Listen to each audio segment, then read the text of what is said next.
Hello class, very welcome to our YouTube channel. This is Rashmi Singh. आप सभी का YouTube channel में बहुत बहुत स्वागत है। और आज हम लेकर आए हैं मई मंथ का जीएस का सार संग्रह। इसमें बहुत ही इंपॉर्टेंट क्वेश्चन होते हैं जो आने वाले एग्ज़ाम के लिए, जो भी आप एग्ज़ाम आने वाले एग्ज़ाम होंगे, यूपीएससी, यूपीपीसीएस और भी अदर एग्ज़ाम, सभी के लिए क्लास बहुत ही इंपॉर्टेंट है। और ये प्रतियोगिता दर्पण का कंटेंट है। ये मई माह की प्रतियोगिता दर्पण है, जैसे कि आपको पता है एडवांस में ही आती है ये। और ये मई माह का जीएस का सार संग्रह है। ठीक है, आइए इसको हम कर लेते हैं जूम और फिर स्टार्ट कर लेते हैं अपनी क्लास। क्योंकि जूम इसको इसलिए करते हैं कि जो बच्चे अगर इसे अपने मोबाइल में पढ़ना चाहते हैं, ठीक है, तो उन्हें कोई दिक्कत ना हो। ठीक है, क्योंकि अगर मोबाइल में पढ़ते हैं तो छोटा बहुत दिखेगा अगर जूम नहीं करेंगे।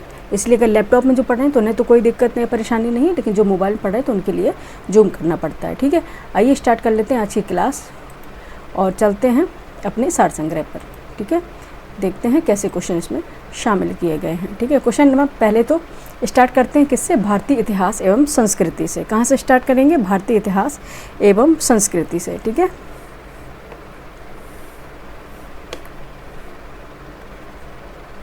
एक मिनट, शायद बच्चे मैंने वो पेन टैबलेट लगाया नहीं है, मैं इसको भी लगा लेती हूँ। मैं यही सोचूं ये दिख नहीं क्यों नहीं रहा है। ओके, ठीक है, नाउ ओके, ठीक है, आ गया है। सबसे पहला हमारा है सब्जेक्ट भारतीय इतिहास एवं संस्कृति। ठीक है, इंडियन हिस्ट्री एंड कल्चर से क्वेश्चन होंगे। सबसे पहला क्वेश्चन है मजूमदार।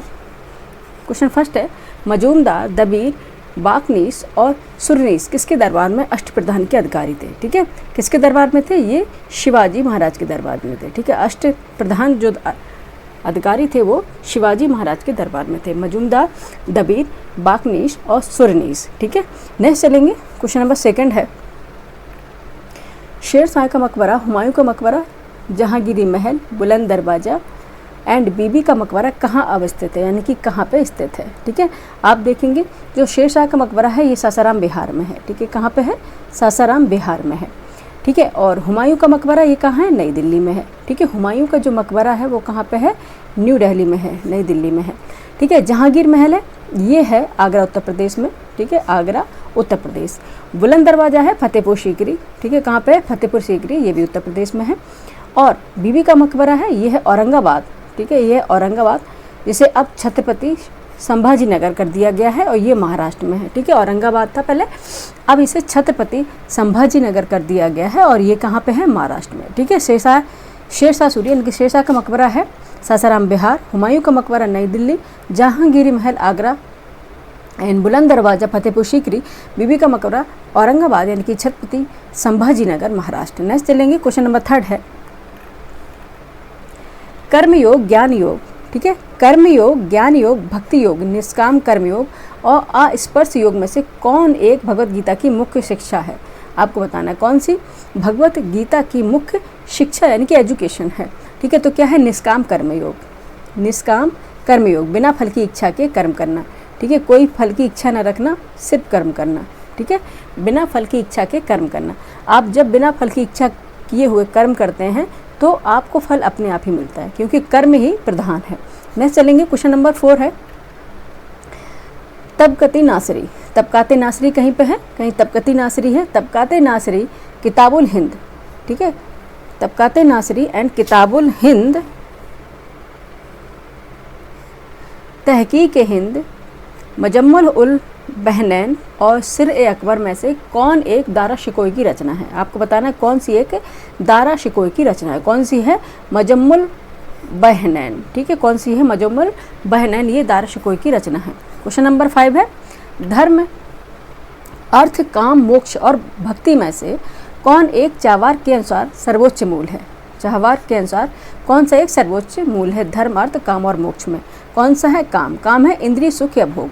ठीक है, काम किसे कहते हैं? जहाँ पे जो चीज़ करने से हमें इंद्रियों को सुख मिले, ठीक है, उससे बोलते हैं काम। ठीक है, तो धर्म, अर्थ, काम, मोक्ष, इनमें से चाहवार के अनुसार सर्वोच्च मूल काम है। नेक्स्ट देखेंगे। क्वेश्चन नंबर 6 है नवपाषाण युग में भारतीय उपमहाद्वीप के उत्तर पश्चिमी क्षेत्र में किस स्थान पर कृषि के अभ्युदय के प्रारंभिक प्रमाण प्राप्त हुए हैं? ठीक है, यानी कि कृषि के अभ्युदय के यानी कि उदय के प्रारंभिक प्रमाण प्राप्त हुए हैं मेहरगढ़ से। ठीक है, कहाँ से हुए हैं? मेहरगढ़। और कमेंट करके बताएं कहाँ पे है मेहरगढ़। ठीक है, नेक्स्ट देखेंगे क्वेश्चन नंबर 7 है, कौन समुद्रगुप्त के दरबार का प्रसिद्ध कवि था जिसने प्रयाग प्रशस्ति की रचना की थी? कौन थे? हर्षेन। ठीक है, हर्षेन है, कहीं हर्षेन भी लिखा हुआ है। ये समुद्रगुप्त के दरबार के प्रसिद्ध कवि रहा करते थे जिन्होंने प्रयाग प्रशस्ति की रचना की थी। ठीक है, नेक्स्ट देखेंगे क्वेश्चन नंबर 8 है, क्षणिकवाद का प्रतिपादन और अनात्मवाद सिद्धांत किस धर्म दर्शन के संबंधित है? ठीक है, किस धर्म दर्शन से संबंधित है? कौन सा धर्म है? बौद्ध धर्म दर्शन से। ठीक है, बौद्ध धर्म दर्शन से ये संबंधित है क्षणिकवाद का सिद्धांत। नेक्स्ट चलेंगे क्वेश्चन नंबर 9 है, समुद्रगुप्त के प्रयाग प्रशस्ति में कौशल के शासक का क्या नाम मिलता है? ठीक है, जो कौशल के शासक थे उनका क्या, कौशल के जो शासक थे उनका क्या नाम मिलता है, ये आपको बताना है। ठीक है, क्या था? राजा महेंद्र।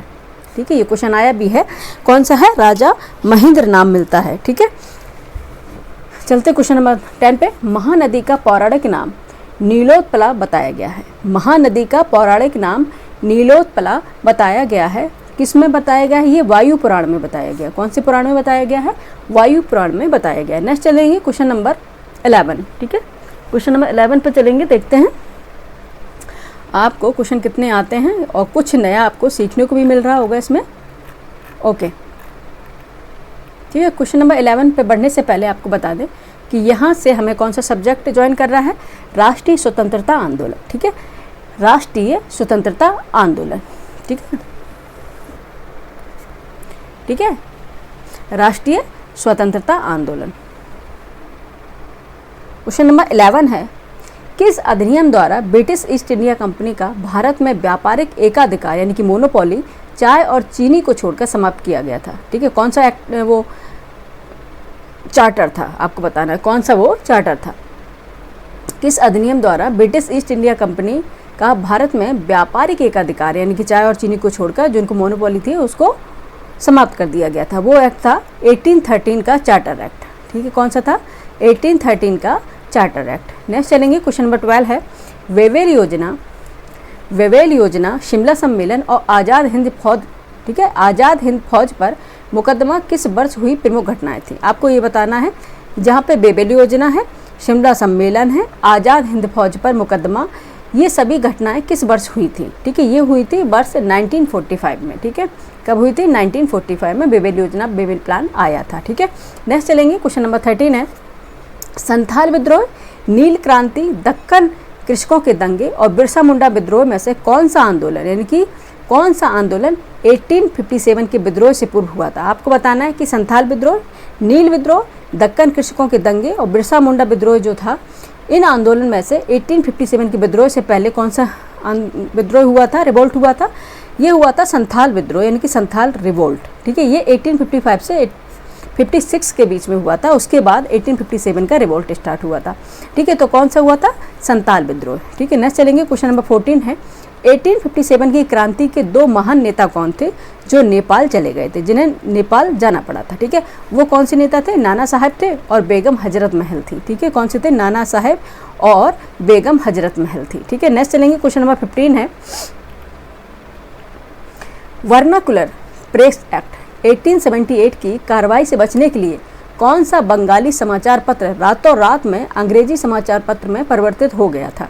ठीक है, किस कार्रवाई से बचने के लिए? वर्नाकुलर प्रेस एक्ट की कार्रवाई से बचने के लिए, क्योंकि वो लाइसेंस उसका क्या करते थे? निरस्त कर देते थे। तो क्या किया था उन्होंने?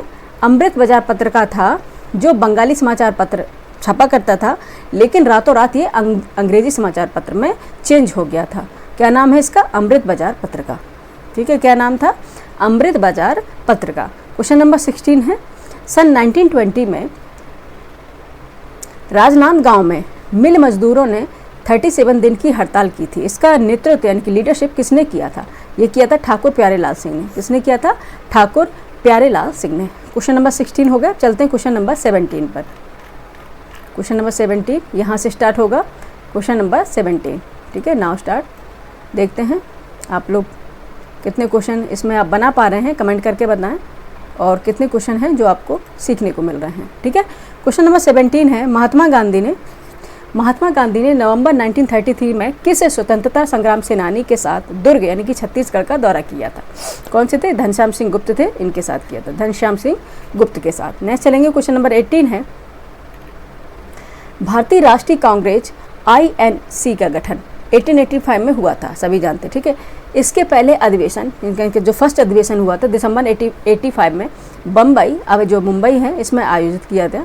इसकी अध्यक्षता किसने की थी? ठीक है, ये आपको बताना था किसने की थी। व्योमेश चंद्र बनर्जी ने की थी, ठीक है, व्योमेश चंद्र बनर्जी ने की थी। क्वेश्चन नंबर 19 है, पुर्तगाली हेडक्वार्टर का कोचीन से गोवा बदला जाना और ब्लू वाटर पॉलिसी से संबंधित पुर्तगाली गवर्नर थे, कौन से थे बताइए। पुर्तगाली हेडक्वार्टर का कोचीन से गोवा बदला जाना और ब्लू वाटर पॉलिसी से संबंधित पुर्तगाली गवर्नर कौन से थे? अल्फांसो डी अल्बुकर्क, ठीक है। जो पुर्तगाली हेडक्वार्टर का कोचीन में जो बदला गया, उस टाइम पे जो पुर्तगाली गवर्नर थे वो थे अल्फांसो डी अल्बुकर्क, ठीक है, अल्फांसो डी अल्बुकर्क।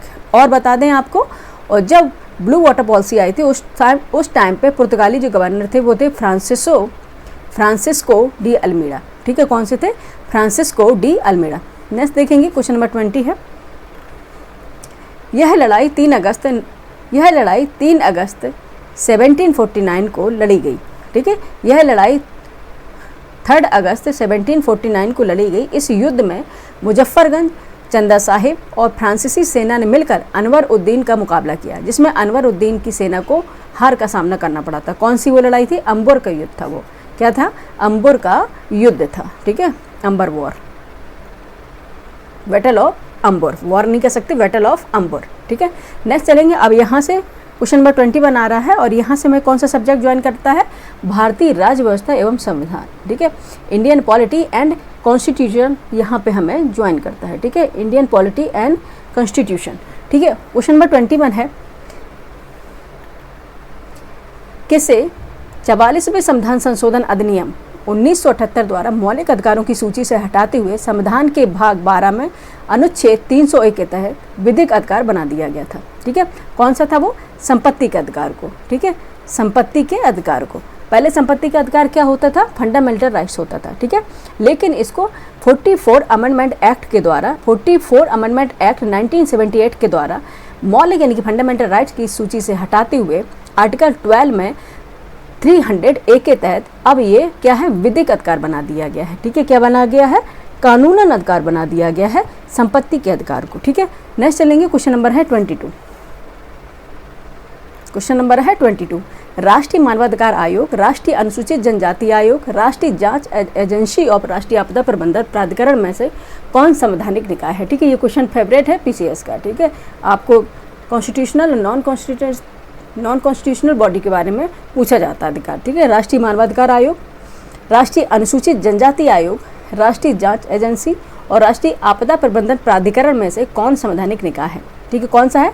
राष्ट्रीय अनुसूचित जनजाति आयोग, ठीक है। बाकी क्या है? गैर सांविधिक निकाय है। राष्ट्रीय अनुसूचित जनजाति आयोग है, ये एक संवैधानिक निकाय है, ठीक है। नेक्स्ट चलेंगे, क्वेश्चन नंबर है 23, भारतीय संविधान के किस संशोधन में वनों के राज्य सूची से संवर्ती सूची में स्थानांतरित कर दिया गया? ठीक है, वनों को राज्य सूची में, कि पहले वन क्या होते थे? स्टेट लिस्ट में शामिल हुआ करते थे, लेकिन अब ये संवर्ती सूची में स्थानांतरित कर दिए गए। और संवर्ती सूची में जो स्थानांतरित किए जाते हैं उसका मतलब होता है इस पर राज्य और संघ दोनों ही कानून बना सकते हैं, ठीक है।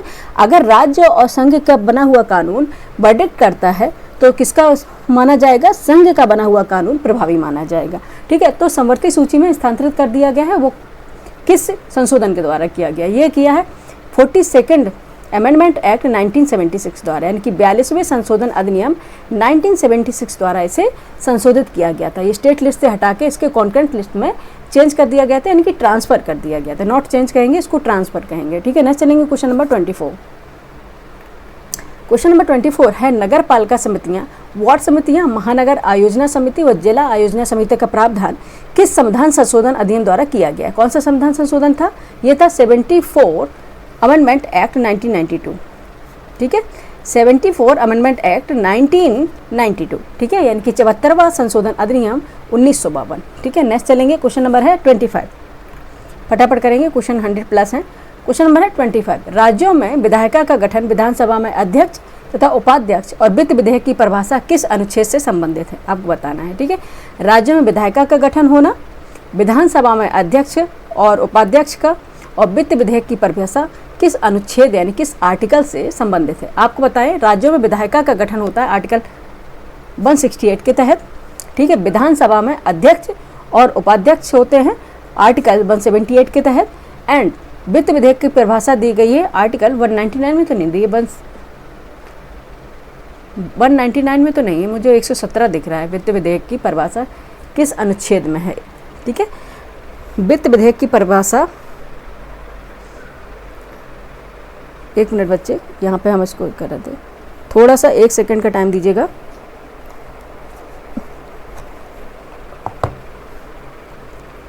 ठीक है, एक बार कमेंट करके आप लोग बताएं वित्त विधेयक की परिभाषा किस में दी गई है। ठीक है,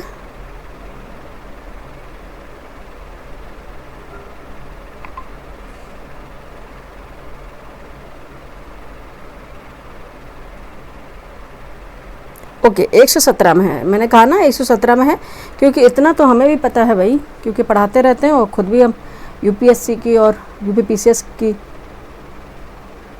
प्रिपरेशन भी किए हैं और काफ़ी नज़दीक भी होके आए हैं। तो 199 नहीं है, 117 है। ठीक है, इसीलिए मुझे यहाँ पे कन्फ्यूजन हुआ था।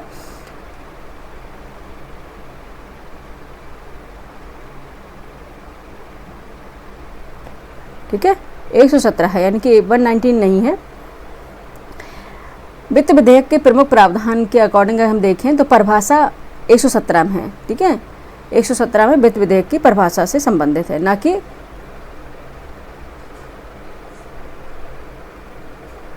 ठीक है, यहाँ पे गलत इन्होंने प्रिंट किया था।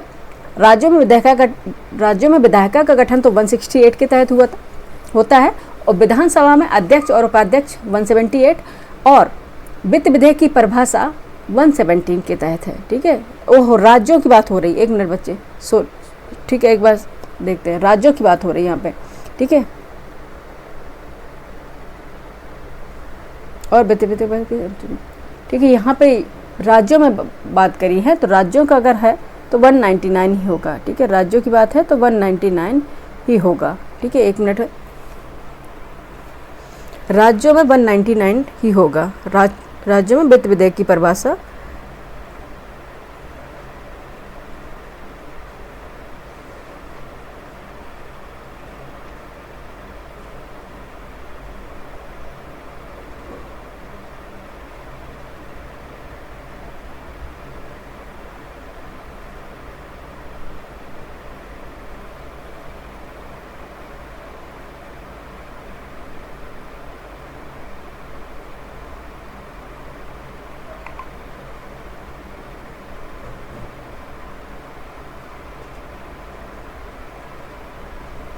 इसमें दोनों में ही गलत है, ना तो राज्यों में है ना तो इसमें है। ठीक है, अगर हम राज्यों की बात करते हैं, ठीक है, तो राज्यों में जो वित्त विधेयक है 207 में है। ठीक है, 199 फिर भी नहीं है। और अगर संघ की बात करें तो 117 में है वित्त विधेयक की परिभाषा। ठीक है, इसलिए ये गलत हुई हो जाता है। ठीक है, नेक्स्ट चलेंगे, क्वेश्चन नंबर है 26। सन 1989 में मतदान करने के अधिकार की न्यूनतम आयु 21 वर्ष से घटाकर 18 वर्ष किस संविधान संशोधन के तहत की गई थी? ये कई बार पूछा गया है। 61वां संविधान संशोधन अधिनियम है, 61st अमेंडमेंट एक्ट अधिनियम। ठीक है, अमेंडमेंट एक्ट अधिनियम क्या बोलेंगे। नेक्स्ट चलेंगे, क्वेश्चन नंबर 27।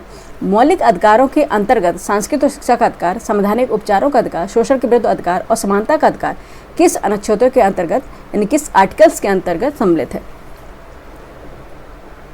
मौलिक अधिकारों के अंतर्गत सांस्कृतिक और शिक्षा का अधिकार है आर्टिकल 29 एंड 30। ठीक है, आर्टिकल 29 एंड 30। संवैधानिक उपचारों का अधिकार सभी जानते हैं, आर्टिकल 32। ठीक है, शोषण के विरुद्ध अधिकार है, ये है आर्टिकल 23, 24।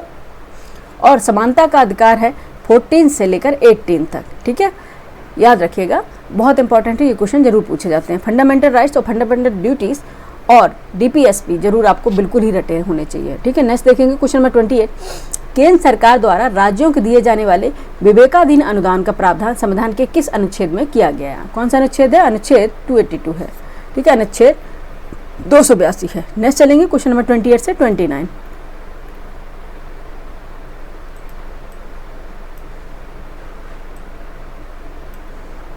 ठीक है, क्वेश्चन नंबर 28 से 29।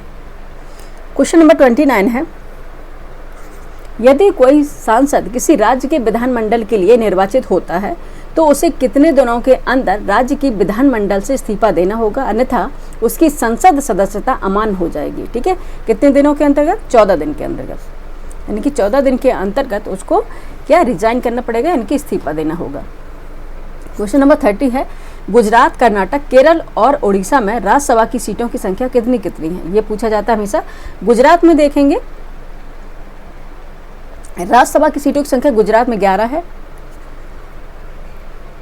कर्नाटक में 12 है, केरल में 9 है और उड़ीसा में कितनी है? 10 है। ठीक है, गुजरात में 11 है, कर्नाटक में 12 है, केरल में 9 है और उड़ीसा में कितनी है? 10 है। ठीक है, नेक्स्ट चलेंगे क्वेश्चन नंबर 31। क्वेश्चन नंबर 31 से पहले ये जो सब्जेक्ट आके हमें ज्वाइन कर रहा है वो है पर्यावरण एवं जैव विविधता। ठीक है, environment and biodiversity. Question number 31 है, आधारभूत समानताओं युक्त एक व्यक्तिगत जीवधारी का समूह कहलाता है समूह प्रजाति, यानी कि स्पेसीज बोलते हैं। एक बेसिक जो उनके पास 7 समानताएं होती हैं वो होती जो जिसमें पाई जाएंगी वो एक जैसी होंगी तो उनको बोलेंगे समूह प्रजाति या स्पेसीज बोलेंगे। ठीक है, जो एक ही प्रजाति होंगे। नेक्स्ट देखेंगे क्वेश्चन नंबर 32 है, प्रजातियों की अधिकतम विविधता कहाँ पाई जाती है? ये पाई जाती है उष्णकटिबंधीय प्रदेश में।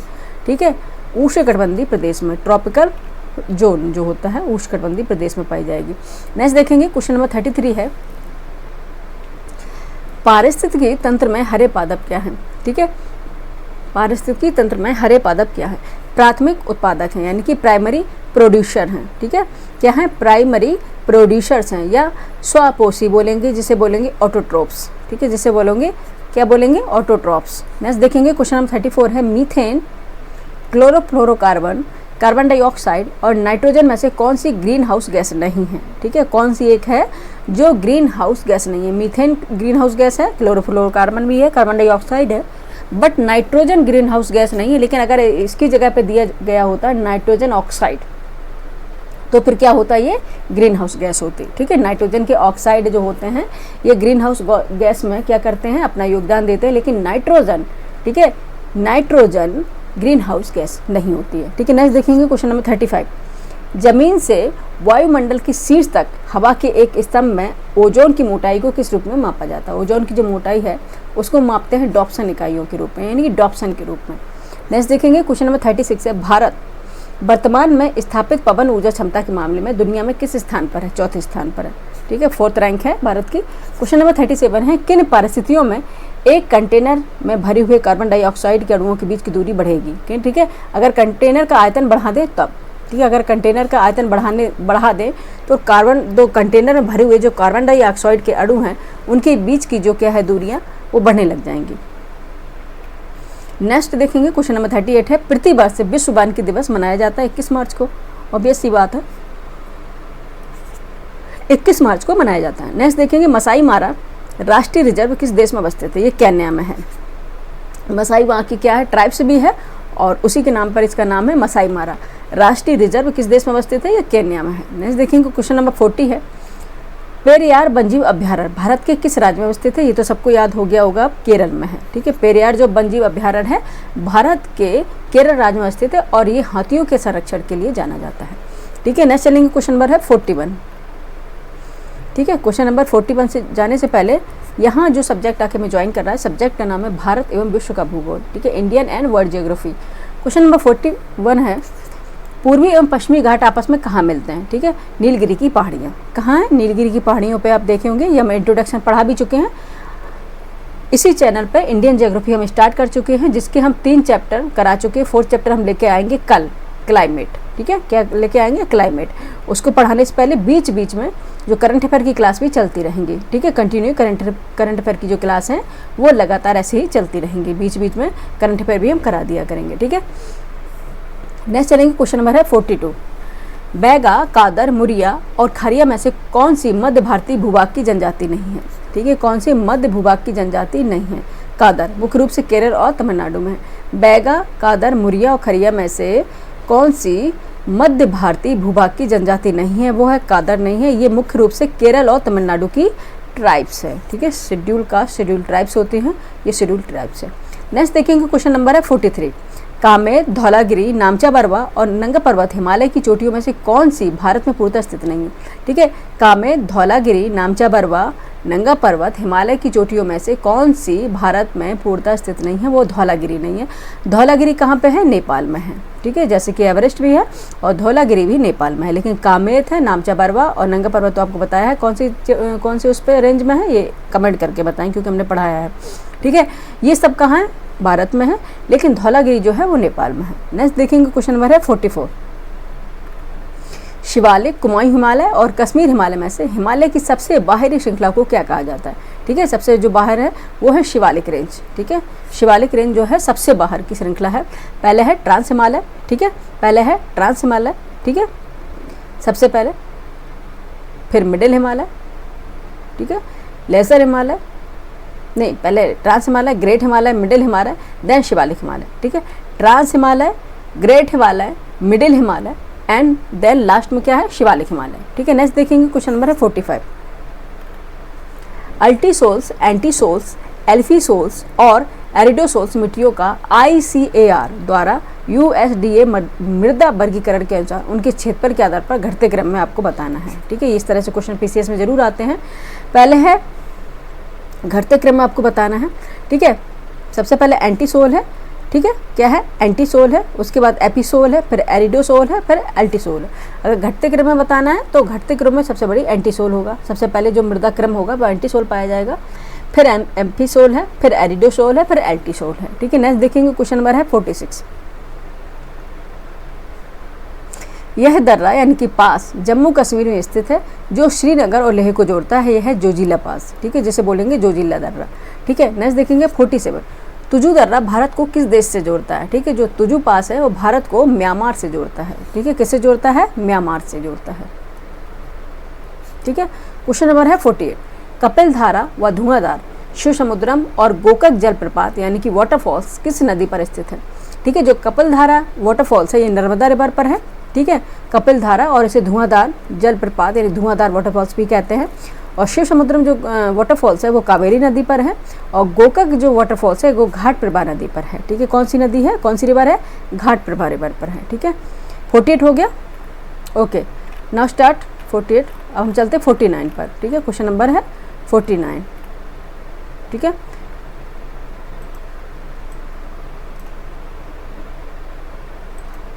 क्वेश्चन नंबर क्या है? 49। देखते क्या पूछ रहा है। क्वेश्चन नंबर 49 है चिनाब, ब्यास, रावी और सतलज में से किस नदी का उद्गम स्थल भारत में नहीं है? आपको बताना है कौन सी ऐसी नदी है जिसका ओरिजिन भारत में नहीं है। ठीक है, ऑब्वियस सी बात है, सतलज, ब्रह्मपुत्र और सिंधु, ये 3 नदियां हैं जिनका उद्गम स्थल भारत में नहीं है। और यहाँ पे चिनाब भी भारत में ओरिजिनेट होती है, ब्यास भी, रावी भी, लेकिन सतलज नहीं होती है। ठीक है, सतलज का जो ओरिजिन है वो कहाँ से होता है? तिब्बत में कैलाश पर्वत के पास से होता है। ठीक है, इसका होता है तिब्बत में कैलाश पर्वत के पास स्थित मानसरोवर राक्षस झील से। ठीक है, मानसरोवर राक्षस झील से होता है। यहाँ से देखेंगे 3 नदियों का उद्गम होता है, वो सतलज है, सिंधु है एंड ब्रह्मपुत्र है। ठीक है, नेक्स्ट चलेंगे क्वेश्चन नंबर 50। किस प्रकार की झीलों का निर्माण यानी कि लेक्स का निर्माण पृथ्वी की प्लेटों के संचलन से होता है? ये है विवर्तनिक झीलें होती हैं। ठीक है, विवर्तनिक जो झीलें होती हैं इनका निर्माण होता है पृथ्वी में जो प्लेटों का मूवमेंट होता है, जैसे प्लेट विवर्तनिकी में हम पढ़ाएंगे, उसके कारण किस तरह से बनती हैं, ये इंडियन ज्योग्राफी में और आके फिजिकल ज्योग्राफी में मोस्टली हमें लेकर ये टॉपिक आएंगे। नेक्स्ट चलेंगे क्वेश्चन नंबर 51। क्वेश्चन नंबर 51 है और यहाँ से हमारा जो सब्जेक्ट है वो भारतीय अर्थव्यवस्था है। ठीक है, भारतीय अर्थव्यवस्था, इंडियन इकोनॉमी। स्टार्ट कर लेते हैं क्वेश्चन नंबर 51। प्रधानमंत्री मुद्रा योजना के अंतर्गत प्रदान किए जाने वाले ऋण की अधिकतम सीमा वर्तमान में कितनी है? ऋण की अधिकतम सीमा वर्तमान में कितनी है? ये है 20 लाख, यानी कि तरुण प्लस जो श्रेणी होती है उसमें 20 लाख यानी कि 20 लाख रुपए ऋण की अधिकतम सीमा रखी गई है। नेक्स्ट चलेंगे क्वेश्चन नंबर 52। बाजार मूल्य पर निवल राष्ट्रीय उत्पाद यानी कि NNP और ठीक है, बाजार मूल्य पर निवल राष्ट्रीय उत्पाद NNP माइनस अप्रत्यक्ष कर, ठीक है, माइनस सब्सिडी से निकाली जाती है राष्ट्रीय आय। ठीक है, क्या निकाली जाती है? राष्ट्रीय आय यानी कि NI, नेशनल इनकम। ठीक है, बाजार मूल्य पर निवल राष्ट्रीय उत्पाद यानी कि एनएनपी माइनस अप्रत्यक्ष कर, ठीक है, indirect tax minus subsidy equal to NI यानी कि राष्ट्रीय आय, नेशनल इनकम। नेक्स्ट चलेंगे क्वेश्चन नंबर 53। अर्थशास्त्र में 2025 के स्वेरिजेस रिक्सबैंक पुरस्कार, जिसे बोलेंगे नोबेल पुरस्कार, से किसे सम्मानित किया गया है? इन्हें किया गया है जोएल मोकेर को, फिलिप एगियन को और पीटर हॉविट को। 3 जो पर्सन है उनको सम्मानित किया गया है, जोएल मोकेर, फिलिप एगियन और पीटर हॉविट को। ठीक है, नेक्स्ट चलेंगे क्वेश्चन नंबर 54। कैसी जीडीपी का मूल्यांकन मौजूदा बाजार कीमतों पर किया जाता है? ठीक है, नाम मात्र जो बोलते हैं नॉमिनल जीडीपी, इनका मूल्यांकन जो बाजार कीमतों के आधार पर किया जाता है। नेक्स्ट चलेंगे क्वेश्चन नंबर 55। व्यक्तिगत प्रयोज्य आय पीडीआई का सही सूत्र है। ठीक है, पीडीआई का सही सूत्र क्या है? पीडीआई इक्वल टू व्यक्तिगत आय माइनस व्यक्तिगत कर। ठीक है, व्यक्तिगत कर भुगतान माइनस गैर कर भुगतान। ठीक है, व्यक्तिगत प्रयोज्य आय यानी कि पीडीआई का सही जो फॉर्मूला होगा, पीडीआई इक्वल टू व्यक्तिगत आय माइनस व्यक्तिगत कर भुगतान माइनस गैर कर भुगतान। ठीक है, नेक्स्ट चलेंगे क्वेश्चन नंबर है 56। मिश्रित अर्थव्यवस्था में किसका समन्वय होता है? ठीक है, जो मिक्स इकोनॉमी होता है उसमें सार्वजनिक और निजी क्षेत्र दोनों का यानी कि public sector and private sector, public sector and private sector दोनों का कंट्रीब्यूशन होता है, जिसे बोलेंगे मिक्स इकोनॉमी। और ये कहाँ पे होती है? हमारे भारत यानी कि इंडिया में ये पाई जाती है। सार्वजनिक और निजी क्षेत्र का दोनों का कंट्रीब्यूशन होता है। ठीक है, नेक्स्ट चलेंगे क्वेश्चन नंबर है 57। किसी अर्थव्यवस्था में छिपी हुई या अदृश्य बेरोजगारी क्या है? ठीक है, जिसको बोलते हैं डिसगाइज्ड बेरोजगारी, डिसगाइज्ड बेरोजगारी। ठीक है, ओके, डिसगाइज्ड बेरोजगारी से बोलते हैं किसी अर्थव्यवस्था में छिपी हुई या अदृश्य बेरोजगारी जिसे बोलते हैं।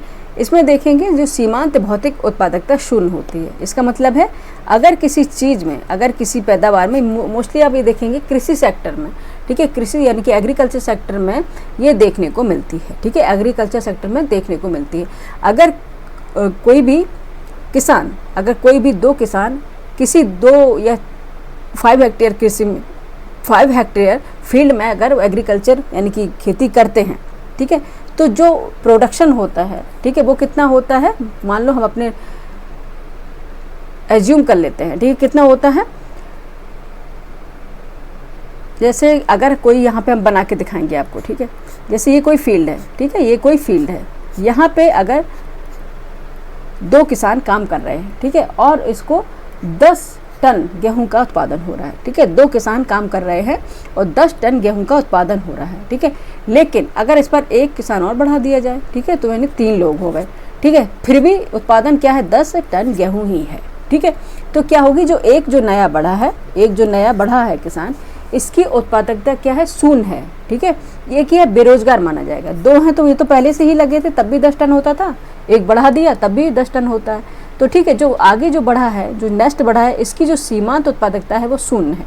ठीक है, इसको बोलते हैं डिसगाइज्ड बेरोजगारी या छिपी हुई बेरोजगारी। कि देखने में तो आपको क्या लगेगा कि 3 लोग काम कर रहे हैं, ठीक है, 3 लोग काम कर रहे हैं, लेकिन मोस्टली होता क्या है, इसमें जो 2 लोग पहले से काम कर रहे थे उन्हीं की उत्पादकता आ रही है, लेकिन जो आगे नया एक बढ़ाया गया है उसकी उत्पादकता शून्य हो गई है। ठीक है, क्या हो गई है? शून्य हो गई। इसको बोलते हैं डिसगाइज्ड बेरोजगारी या छिपी हुई या फिर अदृश्य बेरोजगारी के रूप में देखा जाता है। और ये हमेशा कृषि सेक्टर में यानी कि एग्रीकल्चर फील्ड में देखा जाता है। ठीक है, नेक्स्ट चलेंगे, किसी अर्थव्यवस्था में छिपी हुई अदृश्य बेरोजगारी क्या है?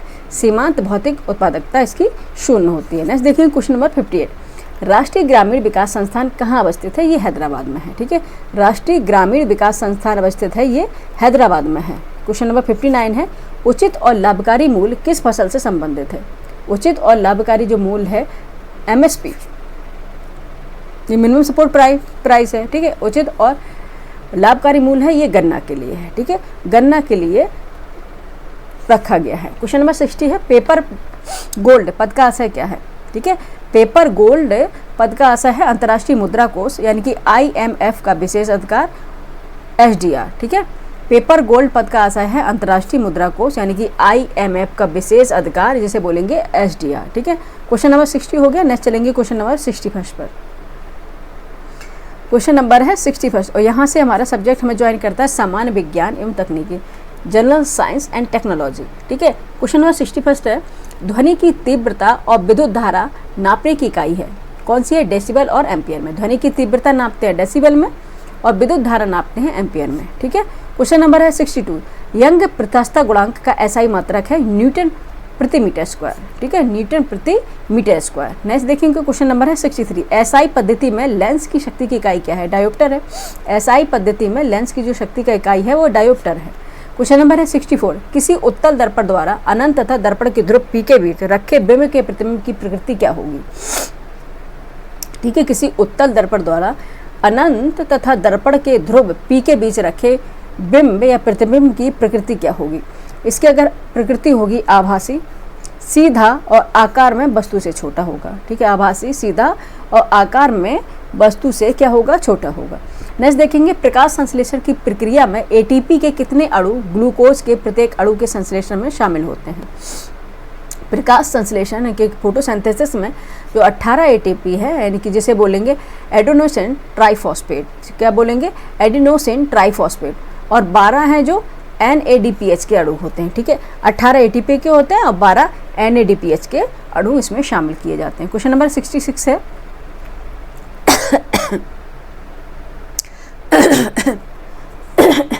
क्वेश्चन नंबर 66 है, ऊर्ध्वाधर तल यानी कि एलिवेशन एवं क्षैतिज तल यानी कि एजीमथ में कोणीय दूरी को मापने में प्रयुक्त होने वाला यंत्र है थियोडोलाइट। ठीक है, क्या है? थियोडोलाइट। क्वेश्चन नंबर 67 है, तैराक को नदी के मुकाबले समुद्री पानी में तैरना आसान क्यों लगता है? बिकॉज समुद्री पानी का जो घनत्व है, ये डेंसिटी है, साधारण पानी से ज़्यादा होती है। ठीक है, समुद्री पानी का जो घनत्व है साधारण पानी से क्या होता है? ज़्यादा होता है। इसलिए क्या होता है? तैराक को नदी के मुकाबले समुद्री पानी में तैरना आसान होता है। ठीक है, नेक्स्ट चलेंगे क्वेश्चन नंबर 67 से 68। क्वेश्चन नंबर है 68। ठीक है, देखते क्या पूछ रहा है, फटाफट से करेंगे क्वेश्चन। ठीक है, और समझते भी चलेंगे, और एक बार पढ़ो जिसे बार बार ना पढ़ना पड़े। क्वेश्चन नंबर 68 है, लोहे की सुई पानी की सतह पर तैरती है, इसका परिघटना का क्या कारण है? ये तो आपका 12th में अपने को पढ़ा होगा। ये है पृष्ठ तनाव। ठीक है, पृष्ठ तनाव जिसे बोलते हैं सरफेस टेंशन। ठीक है, सरफेस टेंशन आपने पढ़ा होगा।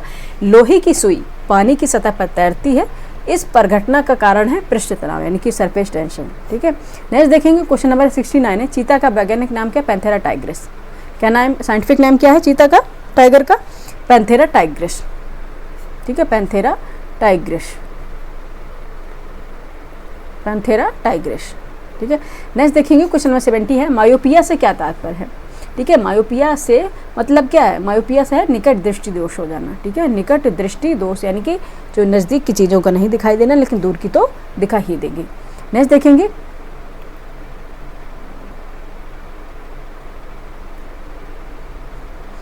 बाल विकास एवं शिक्षा शास्त्र। ठीक है, बाल विकास एवं शिक्षा शास्त्र से क्वेश्चन होंगे। क्वेश्चन नंबर है 71, बाल विकास में आनुवांशिकता को किस प्रकार की सामाजिक संरचना माना जाता है? इसे माना जाता है स्थिर यानी स्टैटिक सामाजिक संरचना, स्थिर या सामाजिक संरचना यानी कि स्टैटिक सामाजिक संरचना। क्वेश्चन नंबर है 72, पियाजे के अनुसार संज्ञात्मक विकास की व्यवस्था जिसमें बच्चा वस्तु स्थापित यानी कि ऑब्जेक्ट परमेंसिस प्रदर्शित करता है, ठीक है, उसे बोलते हैं संवेदी प्रेरक अवस्था यानी कि sensory motor stage, sensory motor stage.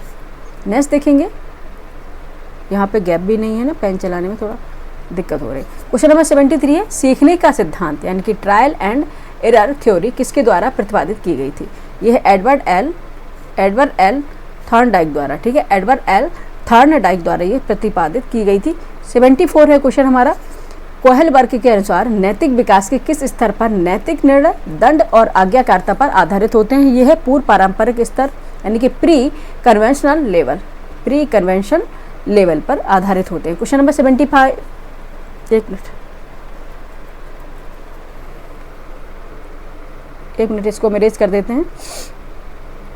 ठीक है, क्वेश्चन नंबर 75 है, समावेशी शिक्षा यानी कि इंक्लूसिव एजुकेशन का मुख्य उद्देश्य क्या है? ठीक है, क्या है? सभी बच्चों को उनकी भिन्नताओं के बावजूद एक ही छत के नीचे नियमित स्कूल में शिक्षा देना। ठीक है, कोई भी कास्ट का हो, किसी भी टाइप से वो भिन्न हो, लेकिन एक ही छत के नीचे नियमित स्कूल में शिक्षा देना। क्वेश्चन नंबर 76 है, वाइगोत्स्की के अनुसार बच्चे अपने से अधिक ज्ञानवान व्यक्ति की सहायता से जो कार्य कर पाते हैं उस क्षेत्र को क्या कहते हैं? उसको बोलते हैं समीपस्थ विकास क्षेत्र यानी कि जोन ऑफ प्रोमैक्सियल, समीपस्थ विकास का क्षेत्र। ठीक है, जोन ऑफ प्रॉक्सिमल, ठीक है, जोन ऑफ प्रॉक्सिमल डेवलपमेंट ठीक है, जोन ऑफ प्रॉक्सिमल डेवलपमेंट इसे कहते हैं। क्वेश्चन नंबर 77 है बुद्धि का बहुबुद्धि सिद्धांत। बुद्धि का बहुबुद्धि सिद्धांत थ्योरी ऑफ मल्टीपल इंटेलिजेंसीज किसने दिया था? ठीक है, बुद्धि का बहुबुद्धि सिद्धांत थ्योरी ऑफ मल्टीपल इंटेलिजेंसी, ठीक है, इंटेलिजेंस होता है, इंटेलिजेंसीज किसने दिया था? ये दिया था हार्वर्ड गार्डनर ने। ठीक है, क्वेश्चन नंबर 78 है वह बालक जिसकी बुद्धि लब्धि यानी कि IQ 140 से अधिक होता है उसे किस श्रेणी में रखा जाता है? उसे रखा जाता है प्रतिभाशाली यानी कि गिफ्टेड श्रेणी में। ठीक है, प्रतिभाशाली यानी कि गिफ्टेड श्रेणी में रखा जाता है। क्वेश्चन नंबर 79 है प्रगतिशील शिक्षा प्रोग्रेसिव एजुकेशन की अवधारणा के मुख्य समर्थक कौन थे? ये थे जॉन ड्यूवी यानी कि जॉन डेवे। ठीक है, नेक्स्ट देखेंगे क्वेश्चन नंबर 80 है अधिगम अक्षमता लर्निंग डिसएबिलिटीज के अंतर्गत पढ़ने से संबंधित विकार को क्या कहा जाता है? इसे बोलते हैं डिसलेक्सिया कहते हैं इसको। ठीक है, क्वेश्चन नंबर 80 हो गया। क्वेश्चन नंबर 80 से चलते हैं क्वेश्चन नंबर 81 पे। यहाँ से स्टार्ट हो गया हमारा संप्रेषण और संचार जो CSET के लिए बहुत ही इंपॉर्टेंट है। ठीक है, CSET के लिए बहुत ही इंपॉर्टेंट है इनके।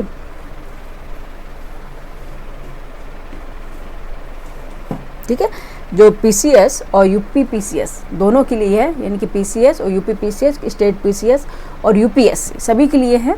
ठीक है, एप्टीट्यूड टेस्ट होता है जो CSET, इसके लिए ये संप्रेषण संचार से 20-25 क्वेश्चन आते हैं, यानी कि communication skill and decision making से क्वेश्चन आते हैं। 20+25 ऐसे क्वेश्चन आते हैं जो आपको CSET क्वालिफाई करने के लिए बहुत इंपॉर्टेंट है। ठीक है, तो स्टार्ट कर लेते हैं। क्वेश्चन नंबर 81 देखते हैं क्या पूछता है। क्वेश्चन नंबर 81 है वह प्रक्रिया क्या कहलाती है जिसमें संदेश भेजने वाला और प्राप्त करने वाला दोनों ही अर्थों को साझा करते हैं? प्रभावी संप्रेषण। ठीक है, इफेक्टिव कम्युनिकेशन बोलते हैं इसे। क्वेश्चन नंबर है 82 संचार प्रक्रिया में डिकोडिंग का मुख्य कार्य किसके द्वारा किया जाता है? ये संदेश प्राप्त करता है यानी कि रिसीवर द्वारा किया जाता है। क्वेश्चन नंबर 83 है किसी संगठन में उच्चाधिकारियों से अधीनस्थों की ओर होने वाला सूचना प्रवाह क्या कहलाता है? अधोगामी संप्रेषण, इसे बोलते हैं डाउनवर्ड कम्युनिकेशन। क्वेश्चन नंबर 84 है अशाब्दिक संचार नॉन वर्बल कम्युनिकेशन में शारीरिक हावभाव और भंगिमाओं का अध्ययन कहलाता है काइनेसिक्स। ठीक है, काइनेसिक्स कहलाता है। ठीक है, क्या कहलाता है? काइनेसिक्स कहलाता है। नेक्स्ट चलेंगे, क्वेश्चन नंबर 84 हो गया। क्वेश्चन नंबर 84 से चलते हैं क्वेश्चन नंबर 85 पर। ठीक है, क्वेश्चन नंबर 85 है, देखते हैं क्या पूछ रहा है। फटाफट हम अपने बस एंडिंग की ओर बढ़ रहे हैं।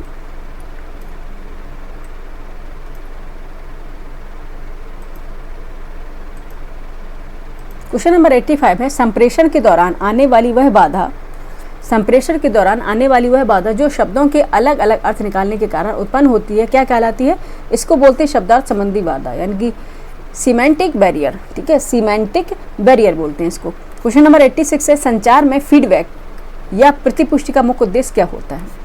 यह सुनिश्चित करता है कि संदेश का सही ढंग से समझा गया है। ठीक है, यह सुनिश्चित करना है कि संदेश सही ढंग से समझा गया है। ठीक है, नेक्स्ट चलेंगे क्वेश्चन नंबर 87। क्वेश्चन नंबर 87 है अनौपचारिक संप्रेषण जाल यानी कि इनफॉर्मल कम्युनिकेशन नेटवर्क को अक्सर किस अन्य नाम से जाना जाता है? इसे जाना जाता है ग्रेप वाइन यानी कि ग्रेप वाइन संचार के नाम से जाना जाता है। क्वेश्चन नंबर 88 है संचार प्रक्रिया के दौरान होने वाला कोई भी व्यवधान जो संदेश को विकृत कर देता है क्या कहलाता है? शोर यानी कि नॉइस कहलाता है। क्वेश्चन नंबर 89 है स्वयं से बात करना या स्वयं को निर्देशित करना किस प्रकार का संप्रेषण है? इसे बोलते हैं अंतर्वैयक्तिक संप्रेषण, इंटरपर्सनल कम्युनिकेशन बोलते हैं। अंतर्वैयक्तिक संप्रेषण यानी कि इंटरपर्सनल कम्युनिकेशन कहते हैं। स्वयं से बात करना या स्वयं को निर्देशित करना ये बोलते हैं इंटरपर्सनल कम्युनिकेशन को। नेक्स्ट चलेंगे, क्वेश्चन नंबर है 90 संप्रेषण के 7CS। ठीक है, संप्रेषण के 7CS सिद्धांतों में क्लैरिटी का क्या अर्थ होता है? क्लैरिटी का अर्थ होता है संदेश का स्पष्ट और बोधगम्य होना। ठीक है, संदेश का स्पष्ट और बोधगम्य होना। ठीक है, यानी कि संदेश क्या होगा? स्पष्ट रूप से लिखा होना चाहिए। क्वेश्चन नंबर है 91 और 91 से पहले हमें जो सब्जेक्ट ज्वाइन कर रहा है वो कंप्यूटर ज्ञान यानी कि कंप्यूटर नॉलेज, और इससे क्वेश्चन आते हैं।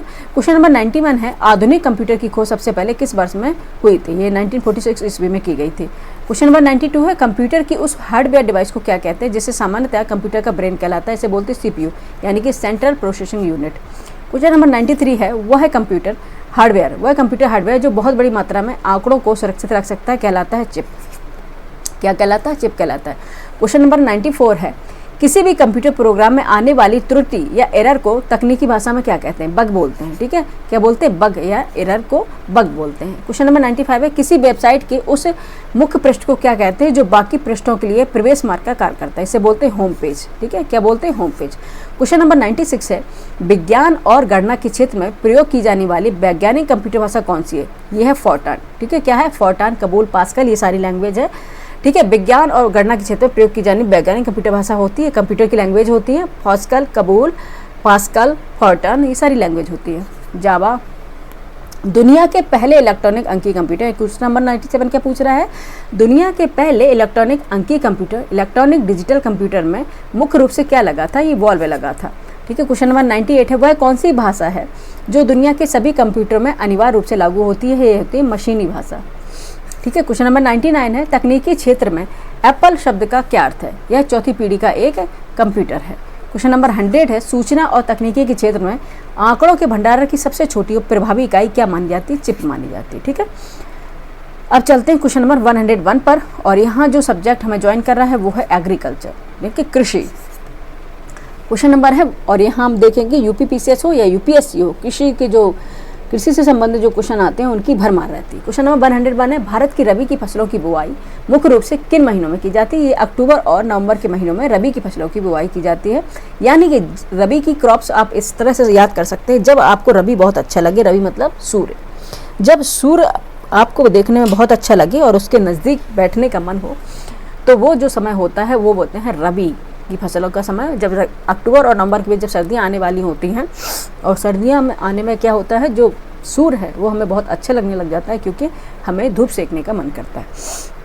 नेक्स्ट चलेंगे 102, खरीफ की फसलों जैसे धान और मक्का किस ऋतु के आगमन पर बोई जाती है? खरीफ से आपको याद रख लेना है खराब मौसम। ठीक है, यानी कि बारिश का मौसम। आप देखें जो खरीफ का मौसम है, मानसून के आगमन पर, यानी कि जून और जुलाई के समय ये बोया जाता है। ठीक है, ट्रिक के लिए हम बता रहे हैं, बल्कि इसका ये हम एक्सप्लेनेशन नहीं है, ट्रिक आपको बता रहे जिससे आपको याद रहेगा, जो बच्चे भूल जाते हैं। क्वेश्चन नंबर है 103, भारतीय कृषि अनुसंधान संस्थान, ठीक है, एरी का मुख्यालय कहाँ स्थित है? यह है नई दिल्ली में। क्वेश्चन नंबर है 104, कल्याण सोना और सोनालिका किस मुख्य खाद्य फसल की उन्नत किस्म है? यह है गेहूं की, यानी कि वीट की। क्वेश्चन नंबर 104 हो गया। अब स्टार्ट करते हैं 105। ठीक है, 105। ठीक है, क्वेश्चन नंबर है 105।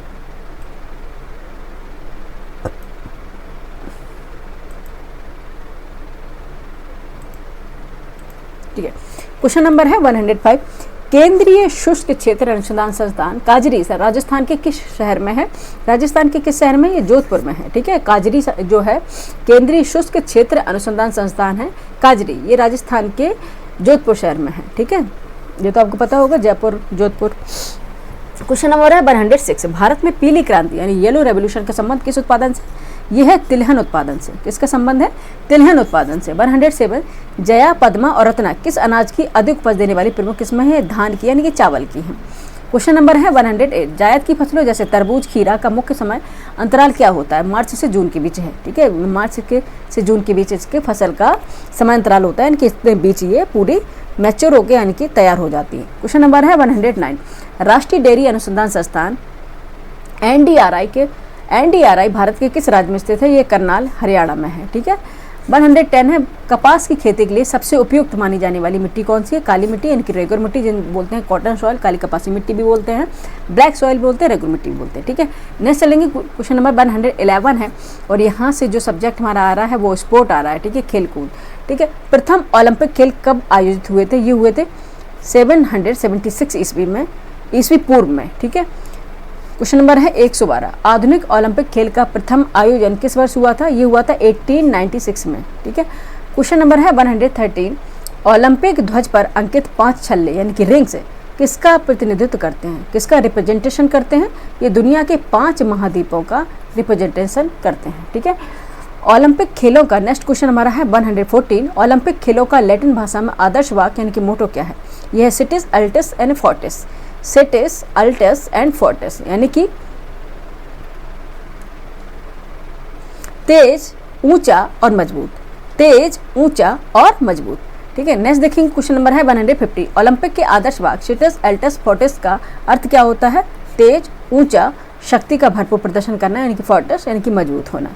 ठीक है, नेक्स्ट क्वेश्चन नंबर है 116। अंतर्राष्ट्रीय ओलंपिक संस्था IOC का मुख्यालय कहाँ स्थित है? यह है लसाने, स्विट्जरलैंड में।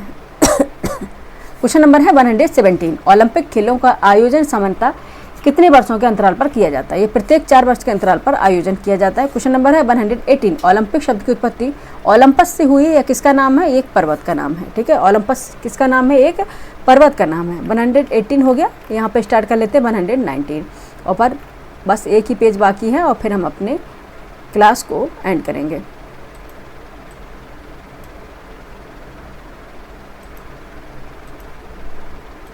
क्वेश्चन नंबर है 190। भारत ने किस वर्ष ओलंपिक खेलों में हॉकी का अपना पहला स्वर्ण पदक जीता था? ये 1928 ईस्वी के एम्स्टर्डम ओलंपिक में जीता था। ठीक है, 120 है। ओलंपिक खेलों में महिलाओं की भागीदारी सबसे पहले किस वर्ष और कहाँ शुरू हुई थी? ये 1900 ईस्वी में 1900 ईस्वी के पेरिस ओलंपिक से शुरू हुई थी। ठीक है, नेक्स्ट देखेंगे विविध मिसलेनियस में देख लेते हैं। क्वेश्चन नंबर है 121। संयुक्त राष्ट्र संघ दिवस प्रतिवर्ष किस तिथि को मनाया जाता है? 24 अक्टूबर को मनाया जाता है। कब मनाया जाता है? 24 अक्टूबर को मनाया जाता है। क्वेश्चन नंबर है 122। संयुक्त राष्ट्र संघ की आधिकारिक या मान्यता प्राप्त भाषाएं कौन सी है? यह है अंग्रेजी, फ्रेंच, रूसी, अरबी, स्पेनिश और चीनी। ठीक है, क्वेश्चन नंबर है 123। अंतर्राष्ट्रीय न्यायालय में कुल कितने न्यायाधीश होते हैं? 15 होते हैं। ठीक है, अंतर्राष्ट्रीय न्यायालय में कुल कितने न्यायाधीश होते हैं? 15 होते हैं। क्वेश्चन नंबर है 124। खाद्य और कृषि संगठन है FAO का मुख्यालय कहाँ स्थित है?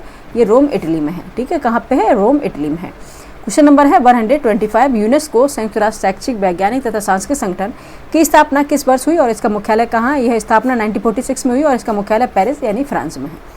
क्वेश्चन नंबर है 126। भारत के सबसे बड़े राष्ट्रीय पुरस्कार भारत रत्न की शुरुआत किस वर्ष की गई थी? ये 1954 में की गई थी।